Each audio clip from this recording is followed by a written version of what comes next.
So lately, life's been kind of chaotic in my house. My girlfriend had a nasty fall during a horseback riding class and ended up with a concussion. So while she's been recovering, I've kind of become the full-time dog dad. We've got 3 of them, and let me tell you, they're adorable. But when they don't get their walk, they turn into absolute gremlins. One evening, around 7:30, I had just finished making dinner and realized the dogs were giving me that look that take us out or suffer kind of stare. Normally, my girlfriend and I walk them together, but she wasn't feeling up to it, so I leashed them up and decided to do it solo. Now, we live in a pretty chill college town near the university, and honestly, it's the kind of place where you'll see people jogging alone at night without thinking twice. Our area's got this long stretch of green parks and trails. People here call it the Green Line. It's this continuous path that cuts through the northern part of the city, lined with trees, benches, and it's always full of joggers, cyclists, dog walkers, and retirees doing weird Tai Chi routines. There's this one park right behind our place, and that's usually where we go. We don't always stick to the rules either. We let the dogs off leash once we're deep enough in because, let's be honest, everybody else does it too. So there I was, standing in the dark, listening to Michael for some reason, eating a banana like it was the highlight of my day, while the dogs ran around with their little glowing collars. After they burned off enough energy, I leashed them back up and started heading toward home. As I got back on the paved path, I saw someone walking toward me under one of the few streetlights that dot the trail. The figure was tall, like seriously tall, with long limbs and this slow, steady walk that immediately gave me a weird feeling. He reminded me of that creepy alien from Signs, the way he moved just too slow and too smooth, like something you'd see in a dream that turns into a nightmare. What really got me, though, was how he was holding something. At first, I couldn't quite make it out. He had his arms wrapped in front of him, like he was cradling a baby.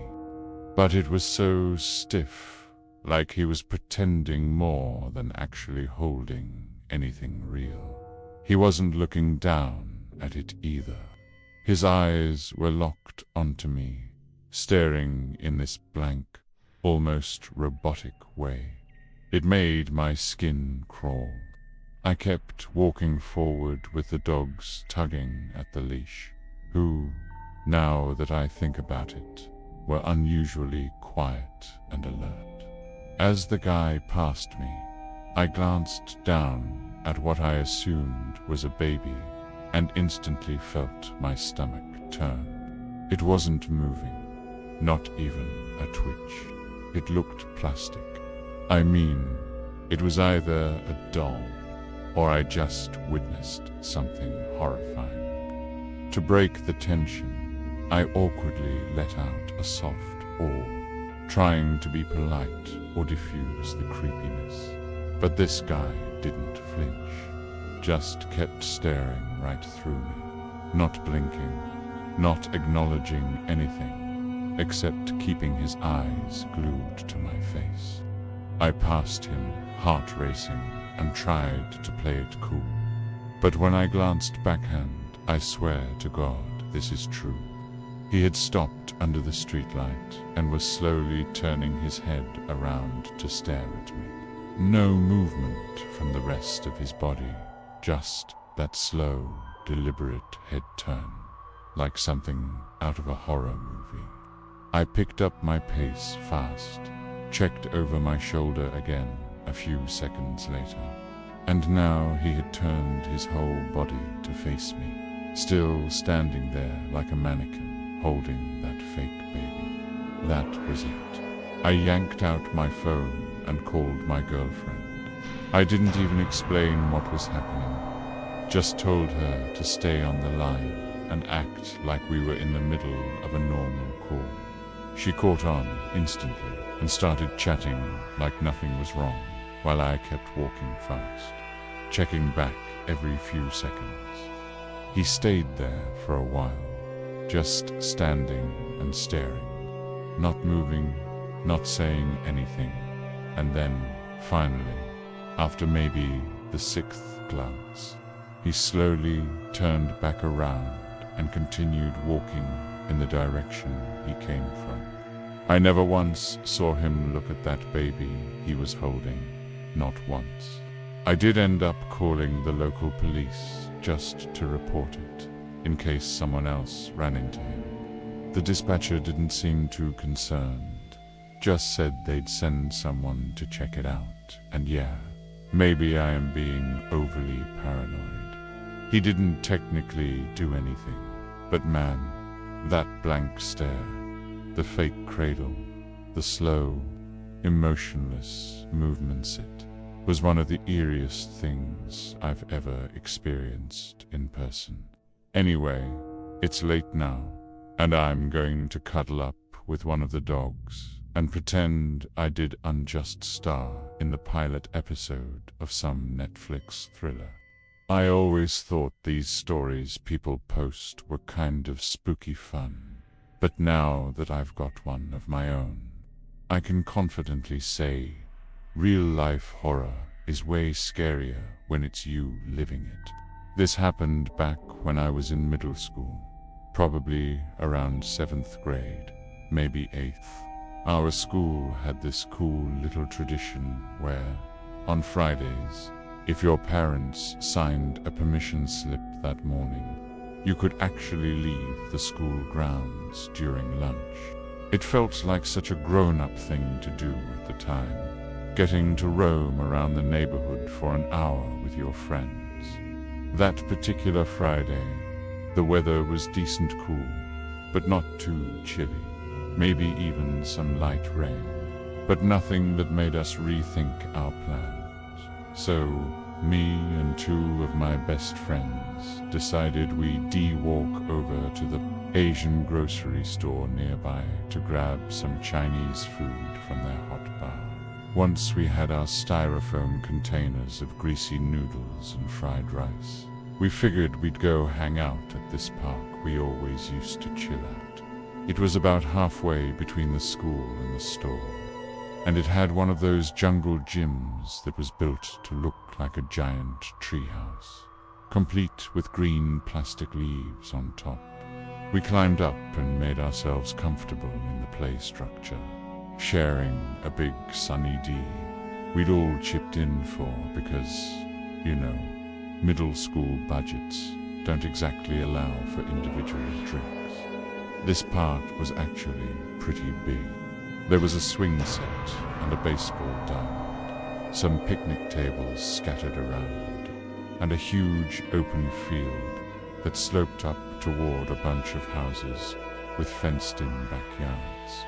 On the opposite end of the park was a narrow creek that bordered a walking path with benches and garbage cans every so often. The creek was shallow, barely a foot deep in most spots, and across it was a huge fenced-in parking lot that led to this super creepy, long-abandoned hotel. It was a big place, maybe 4 or 5 stories tall, all the windows boarded up.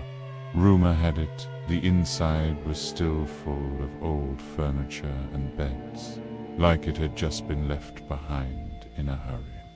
People said homeless folks would crash there sometimes, and underneath the road that bordered the creek, there was this dark tunnel that let the water pass through. It was covered in graffiti, the kind of place that dared you to explore it, but made you regret it halfway in. Anyway, we were just chilling, eating our food, laughing about dumb stuff, when I noticed someone coming out of the brush along the creek. It was an elderly woman, or at least that's what it looked like at first glance. She had one of those walkers with the tennis balls on the legs, and her whole body was hunched over, like you'd expect from a frail old lady. But something about the way she emerged from the brush already felt off. I mean, how does someone with a walker even get down into a creek and back up again? She started heading across the park, and instead of turning to walk along the path like a normal person would, she came straight toward us. And I mean directly, slowly but surely. This woman was making her way through the grass and heading right for our little treehouse platform. She had on way too many clothes for the weather, bundled up like it was midwinter, and a scarf wrapped around most of her face. She wore these huge sunglasses that hid her eyes completely. The whole look was oddly dramatic. She stopped right in front of the play structure, standing at the bottom of the little ladder that led up to where we were sitting. And that's when things started to feel truly wrong. She was way too close. We couldn't whisper to each other without her hearing. I glanced down at her again, and something wasn't adding up. The smile she gave us wasn't warm or grandmotherly.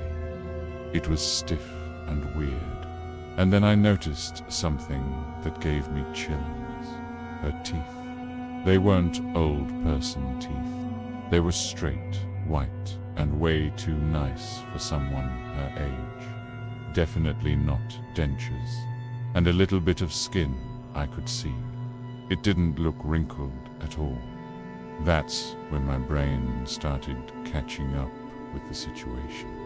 This woman wasn't a woman, and she definitely wasn't old. There was no one else around, no parents, no other kids, just us and this person. None of us had phones yet. It was that in-between era where you either had a flip phone or, like us, an iPod Touch. And thank God one of my friends had hers on her. She suddenly got a call and said out loud, "Oh, my dad's just around the corner. He's here to pick us up." And then the weirdest thing happened. This so-called old lady stood up completely straight, like all that hunched-over struggling was just for show. Then she picked up the walker, tucked it under one arm like it weighed nothing, and sprinted out of the park. We sat there, frozen, watching this supposedly fragile woman bolt away like an athlete. And just like that, she disappeared. Once we caught our breath, my friend confessed she defaked the whole phone call, since you could actually make calls on an iPod Touch without Wi-Fi. She'd just gone into the settings and adjusted the ringer volume, which played her ringtone out loud. We all genuinely thought her dad had called, and apparently so did the person pretending to be a grandma. Looking back, we're all convinced it was a man. The build, the height, the way they moved once the act dropped it, made total sense. They must have come from that old hotel across the creek, or even through that creepy tunnel under the road. And honestly, I still get chills wondering what their plan had been if we hadn't scared them off. This happened just a few days ago, and honestly, I'm still kind of shaken up about it. So, me and my best friend decided to meet up with some guys we'd been talking to. Nothing serious, just a casual hangout. We picked this huge park near the edge of town.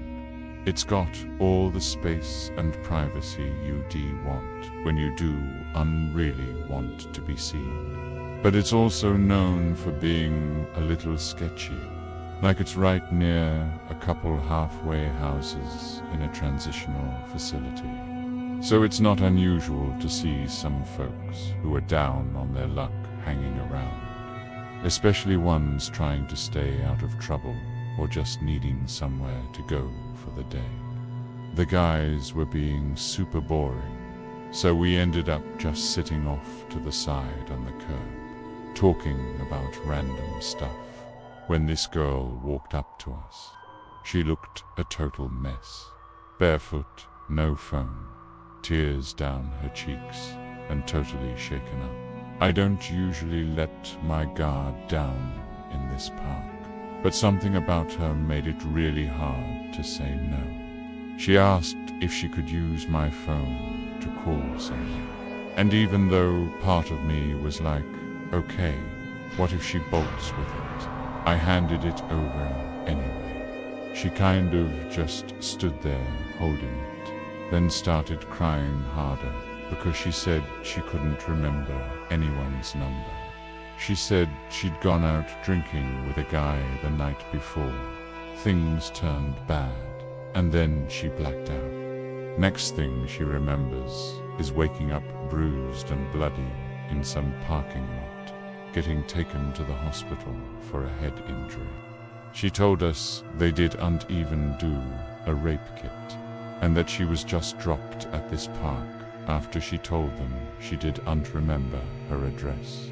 She kept saying sorry for ruining our day, but at that point, we didn't care about the hangout anymore. We just wanted to help her. I offered to call 911, but she got really anxious and said she didn't trust the police. She said no one listens to girls like her, especially women of color, and I understood where she was coming from. So, instead, we promised to take her back to the hospital ourselves and stay with her. But when my friend left to grab the car, the girl turned to me and started talking about how scared she was they'd throw her in the psych ward again, which made me pause. I didn't know her whole story, but her behavior started to feel weird. Then she started insisting we take her to some convenience store a few miles away before going anywhere else. I didn't love that, but she was panicking, so we agreed. The ride over was quiet, except she kept digging around in her bag non-stop. It was strange, like she never took her hand out of it, and I could feel her staring at me while she mumbled to herself. When we pulled into the parking lot behind the store, she told us to drive around back, and that's where two men were waiting. As soon as we parked, she jumped out of the car and ran toward them, crying all over again. But one of the guys didn't even flinch. He just stood there, stiff as a board, grabbed her by the wrists, and didn't show any kind of concern.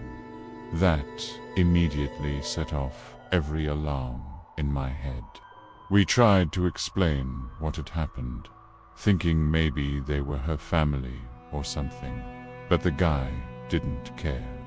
He looked right past us and then said we could come with them if we really wanted to help. We said we'd follow them in our car, but he insisted we all cram into his tiny sedan.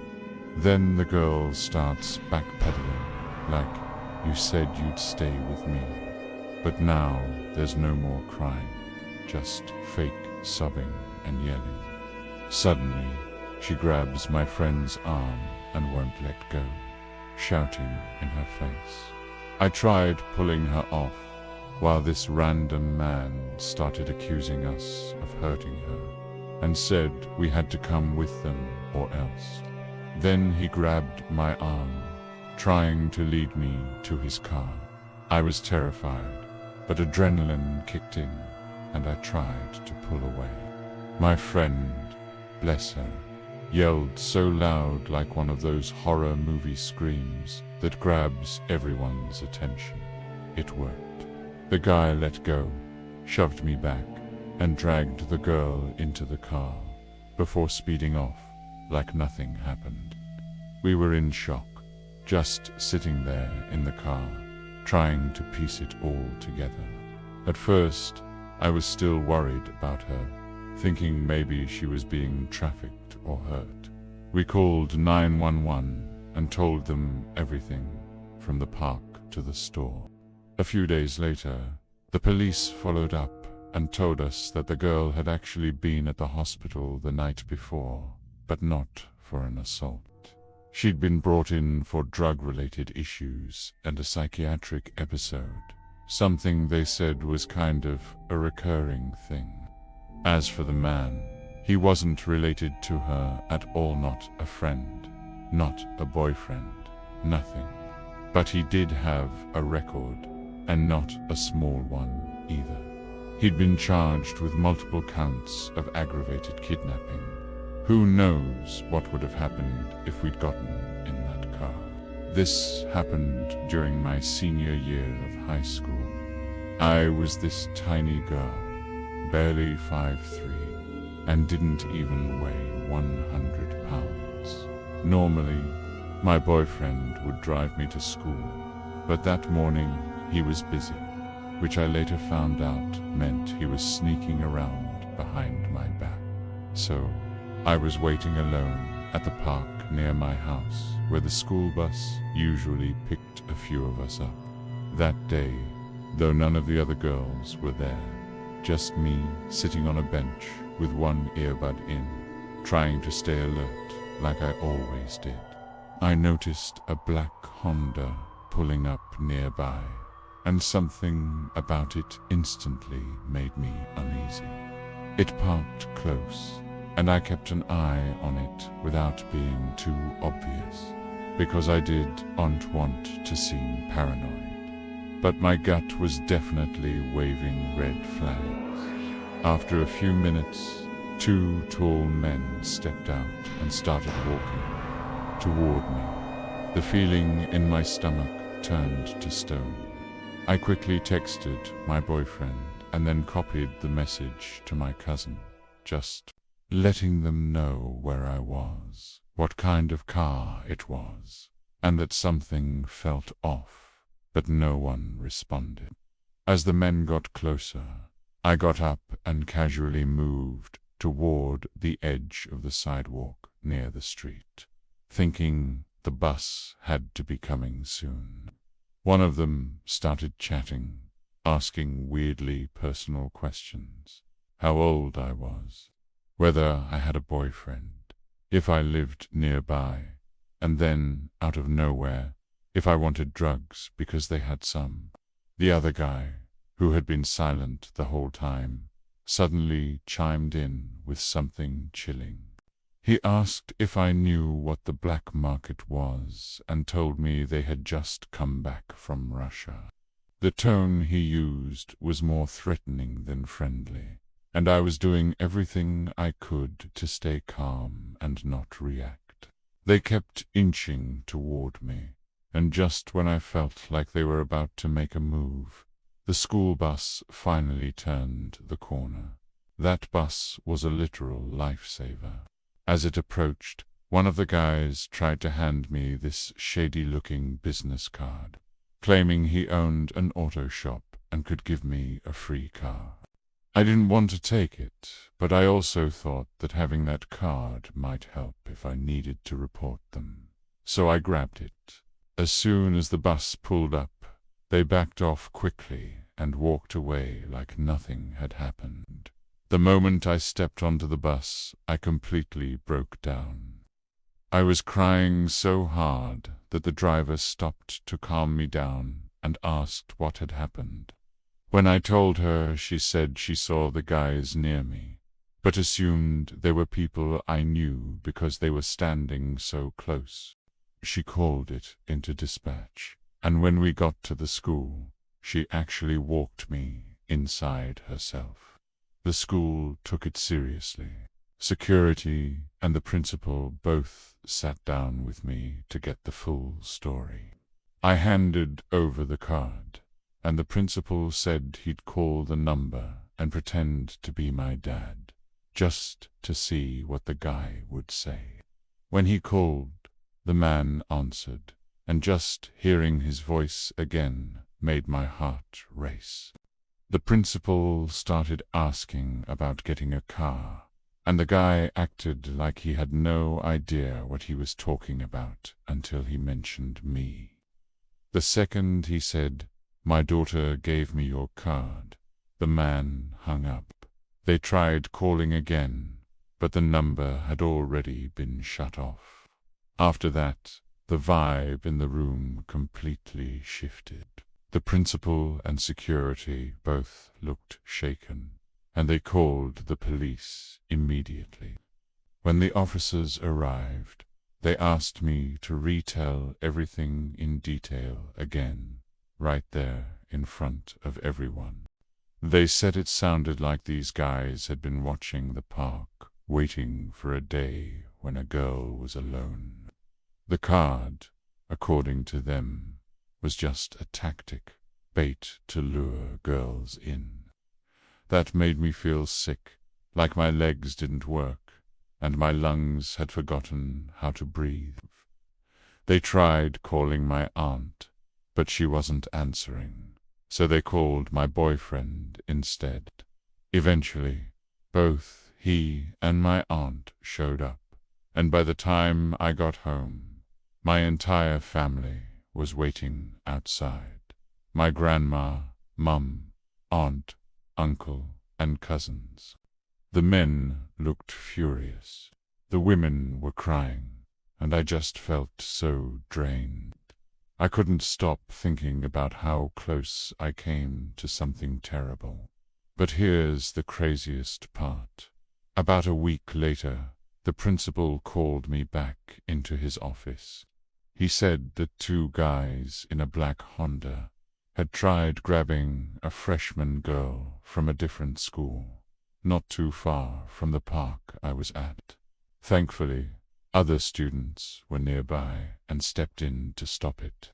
The police brought in a photo lineup, and I recognized both men immediately. They were caught. It was them. After that, my whole family pulled together to make sure I never had to wait for a bus alone again. Even my now ex-boyfriend drove me to school some days. I'll always be grateful that I got out of that situation safely, and even more thankful that the other girl was saved before it could get worse. So, this happened a couple years ago during autumn here in the UK. If you've been through a UK autumn, you'll know how early it gets dark, like full-on nighttime by 4 p.m. It was school break, so all the kids were off, including my girlfriend's younger brother. At the time, I'd been with her for about a year, and her family liked me, so I offered to watch her little brother for the day. She'd been feeling stressed, and I figured she could use some time to herself, just to decompress without any responsibility. Her parents were heading across the country that day and were more than happy to let me help out. So, I showed up at their place around 8 o'clock in the morning. They let me in before they left, and her brother rolled out of bed about an hour later. My girlfriend got up not long after, and we all headed out for a casual breakfast. After we ate, I dropped her back home and took her brother out to the local park to burn off some energy. By the time we got there, it was just after 2 p.m., and the place was packed with family's typical weekday fun. But, like I said, autumn UK, it started getting dark real quick. By 4 p.m., the park had cleared out completely. I shot a quick text to my girlfriend, telling her we'd be heading back soon. Her brother and I had totally lost track of time, because we were just goofing off and having a good time, especially since we had the whole place to ourselves. We climbed up this massive play structure with a twisty slide and were just chilling at the top. It was basically pitch black at that point, so I had my phone out using the flashlight. Then I got a message from my girlfriend asking where we were, and I realized, yeah, we should probably be heading back. Her brother asked if he could go down the slide once before we left, and I figured why not. Now, before I went down, I knew exactly what the park looked like. There were benches, streetlights around the edges, a few trees, all your standard park stuff. But when I came out of the slide, something felt off. Standing right under one of the streetlights, there was this man, just there. He had on this long trench coat and a beanie, and I swear he hadn't been there even a second earlier. Right away, I grabbed her brother and kept him behind me. I tried to play it cool and said, "Hey, you all right there?" just to test the waters.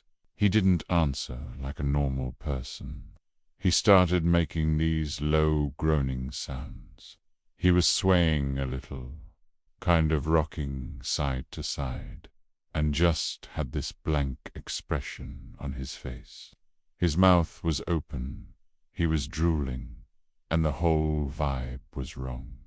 I hoisted her brother into my arms and started walking toward the path that led home, but I kept turning round to keep an eye on him. He never moved, just stood there under the light. Now, here's where things got extra weird. There's another path that connects to the one I was on, and they both end up merging onto the same main trail back to the neighborhood. I figured if we just kept moving, we'd be fine. After a couple minutes of walking, I finally relaxed a bit, thinking we'd lost him. But nope, there he was again, just ahead of us, this time under another streetlight, messing with something in his hands. I squinted and realized it was a knife, not even subtle about it. I started walking faster, trying not to panic. The kid had his face buried in my chest by then, clearly scared. I kept checking behind me, and every time I looked back, that guy seemed closer. It wasn't like he was walking, though. It was like he'd teleport to the next light. I counted the lights behind him, and sure enough, he was getting closer without making a sound. When we finally turned the last corner toward the street where my girlfriend lived, I heard it, this heavy stomping and louder, angry groans. That's when it hit me he was running. I took off at full speed, didn't stop till I made it to the alley beside her house.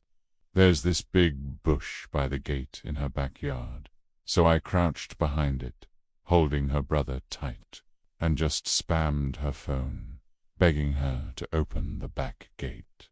The second she did, I rushed us inside, slammed the gate, and locked it. After catching my breath, I peeked out the front window, and there he was, standing in the middle of the street where I'd just been, still groaning, still holding that knife. He started kicking over trash bins and pacing around like a lunatic. I called the cops right away, but he was gone by the time they got there. Vanished. Later on, I saw someone on a local Facebook group talk about a similar guy being spotted not far from that park. Same kind of behavior, but I don't think anything ever came from that lead. Her family actually thanked me for keeping her brother safe. No one blamed me for what happened. Her brother seemed to bounce back the next day, but he still had nightmares from it. I'm still allowed to look after him sometimes, but we haven't gone anywhere near that park since. This happened just last week, and I swear to you, it's hands down the creepiest thing I've ever experienced. I'm not usually one to get spooked easily, but this really shook me. I still get chills just thinking about it, and it's the kind of thing I'll probably remember for the rest of my life. So, it was a weekday evening, and I decided to take my dog to our usual dog park. It's fenced in and generally pretty lively around 5 or 6 o'clock p.m., since that's when most people are off work and bring their dogs to let them burn off some energy. It had rained earlier in the day, but by the time I went out, it had cleared up. I figured we'd still see a decent crowd, but surprisingly, only one other guy and his dog were there. I recognized them. We've chatted before, so we made small talk while our dogs played around like maniacs. But something about the atmosphere that evening was just weird. There was this thick fog hanging low over the park, making everything feel damp and kind of claustrophobic. The air was that gross mix of humid and chilly, the kind that gets into your clothes and sticks to your skin. When the guy and his dog eventually left, I stuck around to toss the ball for a bit longer, thinking I could squeeze in a few more minutes before it got too dark. So, I'm throwing the ball, just messing round with my pup, when out of the corner of my eye, I noticed someone. There's a man standing on the other side of the fence, dressed head to toe in black, who'd pulled up, not moving at all, just standing there, facing our direction. I couldn't see his face, so I wasn't even sure if he was staring at me or not, but it gave me a really weird feeling. At first, I tried to play it cool. I thought, okay, maybe he's just watching my dog because he's a puppy, and people always do that. But every time I threw the ball in that direction, trying to casually check if he moved or something, nope, still as a statue. At that point, I was getting a little freaked out. The sun was nearly gone, and I started realizing how alone I really was. The dog park only has one way in and out, and that guy was basically parked right near the only exit. I didn't love the idea of walking past him, but standing there any longer felt worse. I gathered up my stuff and slowly made my way toward the gate, trying to act like everything was normal. I glanced at him a few times, still standing there, but now he'd turned his body slightly more in my direction. So I pulled out my phone and pretended to be on a call. I was talking loudly, saying stuff like, "Oh, hey, I'm on my way. You'll be there in 15. Wow. Okay, I'll hurry." Just anything to make it seem like someone was expecting me soon. The second I stepped out of the gate, he started moving, not walking normally, though more like this weird shuffle. He'd take a few steps, then stop. Then he'd turn around to look at me, then keep going. This repeated like 3 or 4 times, and then it got worse. His whole movement shifted. He started lifting his legs in these huge, exaggerated steps, like some kind of twisted ballerina, tiptoeing through the parking lot, and while he did this, he kept tossing his head back to look at the sky in this rhythmic, unnatural way. It honestly reminded me of that creepy, smiling man story. exactly like that. Except he wasn't moving quickly, just slow, deliberate, bizarre movements. Still stopping every so often to look back at me. I had no choice but to follow the same path to get to my car, which meant walking behind him. I kept my distance, but I was completely on edge. Every nerve in my body was lit up, like my instincts were screaming that something awful was about to happen. My hands were cold, my chest was tight.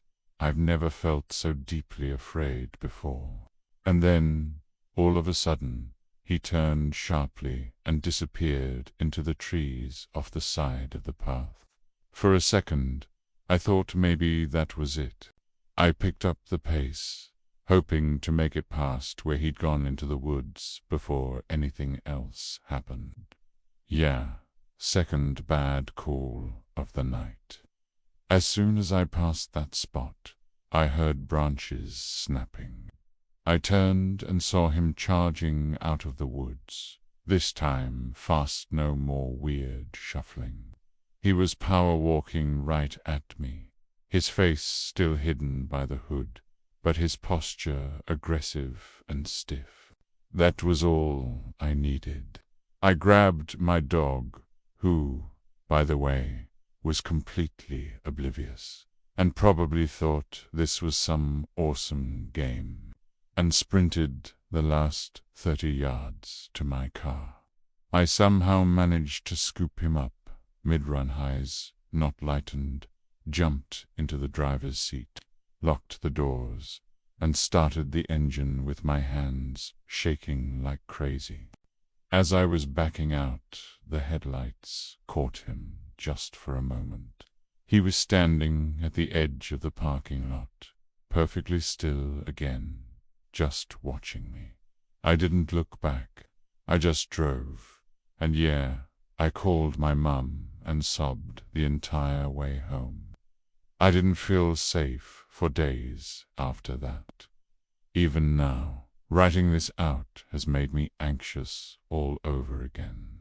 I told a few other regulars at the park about what happened, and ever since then, I make damn sure I'm never the last person there again.